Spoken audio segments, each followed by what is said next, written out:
हमारे YouTube channel पर आपका स्वागत है। अभी 30 जनवरी को महात्मा गांधी का जो शहादत का दिवस था, उस समय पूरा देश गांधी जी को श्रद्धांजलि दे रहा था, उनके आदर्शों के लिए, उनके मूल्यों के लिए और देश को आज़ादी दिलाने के लिए।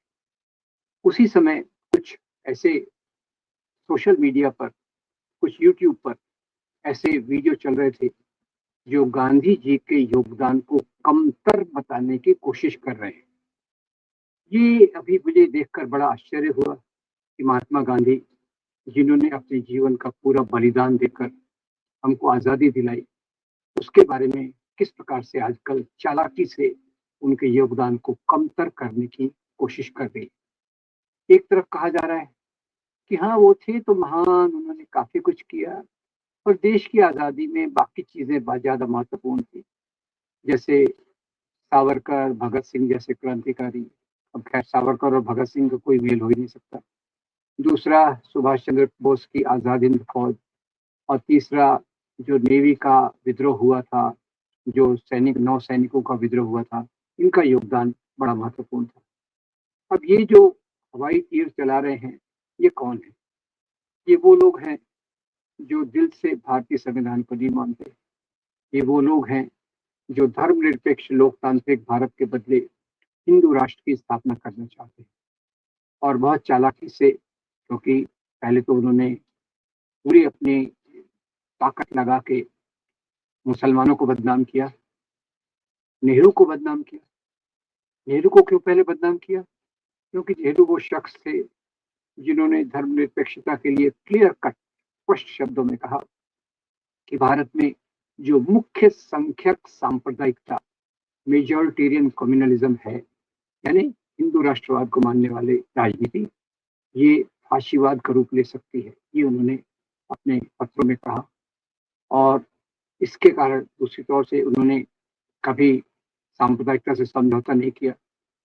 जब सांप्रदायिक लोग कह रहे थे सोमनाथ का मंदिर सरकार ने बनाना चाहिए, तो उन्होंने कहा नहीं, मंदिर मस्जिद ये बनाना सरकार का काम नहीं है।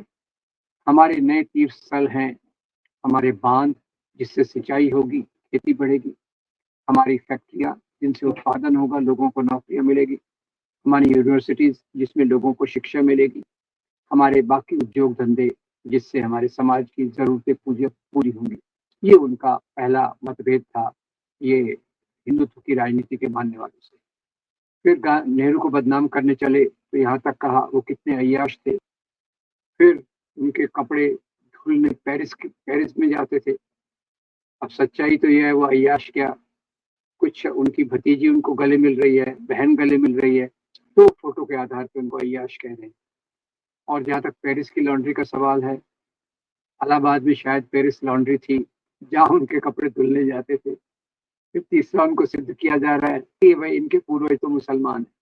अब ये भी बात पूरी तौर से गलत है और इसके ऊपर काफी अच्छा मटेरियल उपलब्ध है।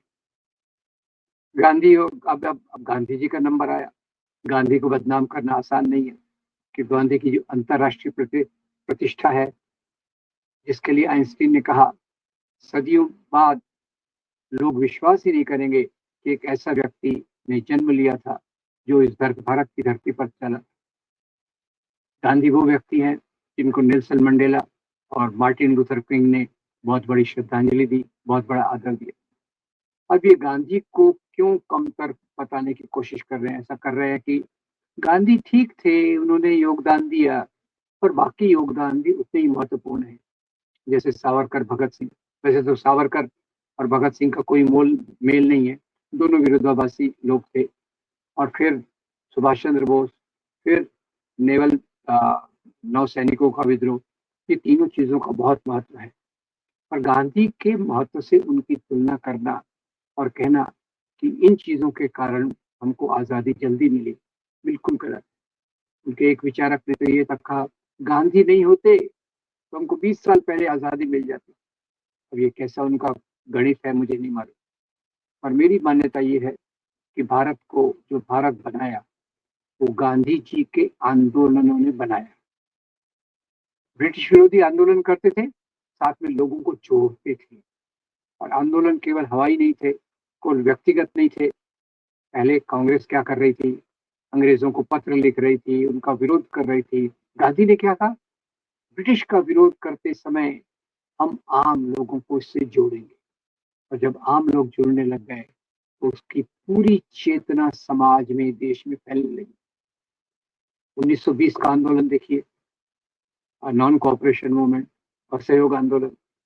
अब उसका ये आलोचना कर रहे हैं कि क्या हुआ भाई इससे, इसके बाद तो फिर चौरी चौरा हो गया, गांधी ने आंदोलन विड्रॉ कर लिया। ये गलती थी उनकी, ये उनकी गलती थी कि उन्होंने जो खिलाफत आंदोलन था टर्की का, उसको मदद की। पर दोनों बातों में बात यह है कि ये पहला बड़ा आंदोलन था जिसने एक राष्ट्रीय चेतना को मजबूत किया। और राष्ट्रीय चेतना को मजबूत करने के साथ ही साथ इन्होंने ये भी देखा कि मुसलमान जो उस समय ज्यादा सहमे हुए थे, उन मुसलमानों के लिए राष्ट्रीय आंदोलन को जोड़ना, राष्ट्रीय आंदोलन में उनका सहयोग बहुत जरूरी था। इसीलिए उन्होंने खिलाफत को साथ दिया और उसका परिणाम भी निकला कि मुसलमान बड़ी संख्या में राष्ट्रीय आंदोलन में भाग लेने लगे। पहला उनका उद्देश्य क्या था? लोगों को जोड़ना। और लोगों को जोड़ने के साथ जो 1920 के आंदोलन ने रोल प्ले किया, वो पहला बड़ा आंदोलन था जिसमें भारतीय लोग साथ में आने लग गए। और इसी कारण सुरेंद्रनाथ बैनर्जी की एक किताब देखिएगा, उसमें वो कहते हैं कि भारत एक बनता हुआ राष्ट्र है। क्या मतलब है? एक तरफ ब्रिटिश का विरोध चल रहा है, दूसरी तरफ लोग साथ साथ आकर एक नया राष्ट्र का निर्माण कर रहे हैं। अब ये एक बात हो गई। फिर दूसरा 1930 के आंदोलन का भी वो विरोध, उसको भी ऐसी आलोचना कर रहे। क्या हुआ थी 1930 के आंदोलन में? दांडी मार्च हुआ और नमक का टैक्स तो गया नहीं। और वे भूल जाते हैं इस दांडी मार्च के कारण दो महत्वपूर्ण उपलब्धियां हुई। पहली उपलब्धि ये थी कि इसके बाद लोग नमक बना सकते थे, जो अभी तक वर्जित था। और दूसरी बड़ी उपलब्धि थी, जिस प्रकार से गांधी ने यह आंदोलन चलाया, इसकी प्रतिष्ठा पूरी दुनिया में फैली। पूरी दुनिया में ये फैला कि किस प्रकार से भारत में ब्रिटिश लोग अन्याय कर रहे हैं, अत्याचार कर रहे हैं यहाँ के लोगों का। और देखिए उनकी खूबसूरती, उन्होंने नमक को चुना। नमक जो हर एक व्यक्ति के खाने का एक पार्ट है, जिससे लोग अपनी पहचान बता सकते हैं। हाँ, नमक नमक नमक हमको महंगा मिल रहा है, टैक्स लग रहा है, इसके कारण आंदोलन में जुड़े। और इसकी चेतना भी पूरे राष्ट्र में फैली। अब तीसरा जो बड़ा आंदोलन था, सेकेंड वर्ल्ड वॉर आने के बाद, जब अंग्रेजों ने भारत को बिना पूछे सेकेंड वर्ल्ड वॉर में शामिल कर लिया, तो उसके विरोध में आंदोलन अलग अलग प्रकार से शुरू हो गए। 1942 में क्विट इंडिया आंदोलन, जिसका नाम अंग्रेजों भारत छोड़ो, ये नारा सामने आया। और गांधी जी ने नारा दिया, करेंगे या मरेंगे, यानी हम इस आंदोलन के लिए पूरा पूरा मरने को तैयार है। अब हुआ उसकी आलोचना ये की जाती है, तो इसमें तो आखिर में हिंसा वाला रास्ता आ गया, तो गांधी जी का रास्ता कहाँ था, वगैरह वगैरह ये हुआ। पर ये तीनों आंदोलनों से अंग्रेजों को लगने लगा कि भारत पर राज्य करना अभी मुश्किल है। और ये भी तीनों आंदोलनों का क्या स्वरूप था? विद्यार्थी स्कूल नहीं जा रहे, लोग काम पे नहीं जा रहे, लोग मोर्चे निकाल रहे, महात्मा गांधी की जय, तिरंगा झंडा अमर रहे, अंग्रेजों भारत छोड़ो। अब इतने बड़े आंदोलन के बाद अंग्रेजों के बीच में विचार चालू हो गया कि अब भारत पर राज्य करना मुश्किल है। पर हाँ, ये बात भी है कि भगत सिंह जैसे क्रांतिकारियों ने एक महत्वपूर्ण चेतना जागरण में उतना ही योगदान दिया। और भगत सिंह भी गांधी जी को अपना रेफरेंस पॉइंट मानकर चलते थे। एक ही सबूत दे देता हूँ। जब उनके पिता किशन सिंह उनको मिलने आए, तो भगत सिंह ने किशन सिंह को कहा, अपने पिता को कहा, पिताजी आप अंग्रेजों के खिलाफ की लड़ाई में जनरल का साथ दीजिए। जनरल यानी कौन? महात्मा गांधी। फिर जहां तक सुभाष चंद्र बोस का सवाल है, सुभाष चंद्र बोस और गांधी जी की असहमति थी, और दोनों में इतना प्यार था जिसकी कोई हद नहीं। ये सुभाष चंद्र बोस थे जिन्होंने महात्मा गांधी को राष्ट्रपिता की उपाधि दी। ये सुभाष चंद्र बोस थे जिनके रास्ते में थोड़ा सा अलगाव था गांधी से, पर लक्ष्य में कोई भेदभाव नहीं था। तो सुभाष चंद्र बोस ने जब अपनी आजाद हिंद फौज बनाई, तो उसमें उसने एक बटालियन का नाम गांधी बटालियन रखा। और ये फौज ने जब काम शुरू किया, उसके पहले सुभाष चंद्र बोस रेडियो पर एक स्पीच देते हैं और उसमें महात्मा गांधी से आशीर्वाद मांगते हैं कि बापू आप आशीर्वाद दो हम सफल हों। और फिर एक मुलाकात होती है सुभाष बोस की और गांधी जी की सेवाग्राम आश्रम में। खूब गप्पे लड़ाते हैं और उसके बाद अंत में गांधी कहते हैं, सुभाष मैं तुम्हारे रास्ते से सहमत नहीं हूँ, पर अगर तुम अपने मकसद में कामयाब हो गए, भारत को आजादी दिला सके, तो तुमको बधाई का टेलीग्राम देने वाला मैं पहला व्यक्ति रहूंगा। गांधी।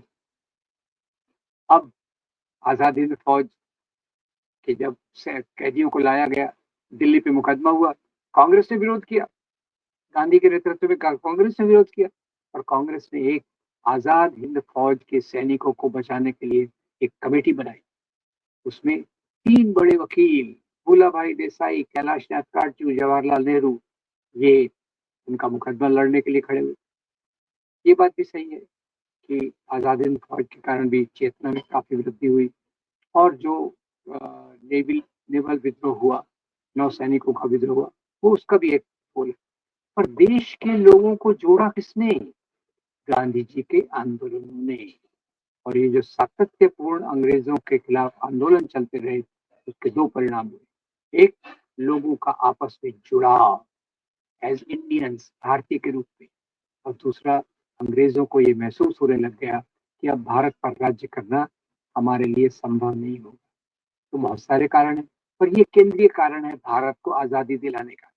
इस पे विवाद चलता रहेगा और वो एक छोटे छोटे पॉइंट को लेकर आरएसएस के समर्थक, दक्षिणपंथी राजनीति को मानने वाले, हिंदू राष्ट्र की राजनीति को मानने वाले गांधी जी को एक तरफ से नमस्ते करेंगे, उनके उस पर दिखावा करेंगे और अंदर से वो ये चीजों को चालू रखेंगे कि महात्मा गांधी की महत्व को कम कैसे किया जाए।